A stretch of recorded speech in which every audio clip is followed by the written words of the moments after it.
Hello friends, எல்லாருக்கும் வணக்கம். இன்றைக்கி நம்ம மாவு இல்லைன்னு சொல்லிட்டு மாவு அரைச்சி வச்சுருந்தேன். அதோட மாவு அரைச்சதுமே எப்பயுமே தனித்தனியாக பிரித்து வச்சுருவேன். இன்னும் மொத்தமாக வச்சோம்னா திரும்ப நம்ம கரண்டி விட்டு எடுக்கிறப்ப ரொம்ப தண்ணியாயிரும். இந்த மாதிரி நிறைய மாவு அரைக்கிறப்ப இந்த மாதிரி பிரித்து வச்சுட்டோம்னா நல்லாயிருக்கும். இதை ஒரு பாக்ஸ் எடுத்து உள்ளே வச்சுக்கிடலாங்க ஃப்ரிட்ஜில். அதுக்கப்புறம் ஒன்று வச்சு பிள்ளைங்கலான்ட்டு இப்போ அதெல்லாம் அரைச்சி முடிச்சுட்டு தனியாக பிரித்து வச்சுட்டு கிரைண்டர் கழுவின தண்ணியை அந்த மாவு மேலே சுற்றி ஊற்றி வச்சிட்டோம்னா மாவும் காயாது, ரொம்ப புளிக்கிறது சீக்கிரம் ஓரளவுக்கு புளிச்சிரும் அந்த அளவுக்கு. அதனால் மாவு தண்ணி மேலே ஊற்றலாம். காலை சாப்பாடு தோசையும் சால்னாவும் தான். சால்னா வச்சு தோசை சுட்டு சாப்பிட்டாச்சு. மதியத்துக்கு கருணக்கிழங்கு குழம்பு, துவரம்பருப்பு கடையல் ரெடி பண்ணியாச்சு.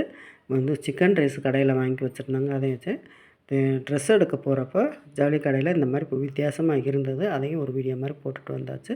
வீடியோ பிடிச்சிருந்துச்சுன்னா லைக் பண்ணுங்கள், ஷேர் பண்ணுங்கள், சப்ஸ்கிரைப் பண்ணுங்கள், கமெண்ட் பண்ணுங்கள். பாய்.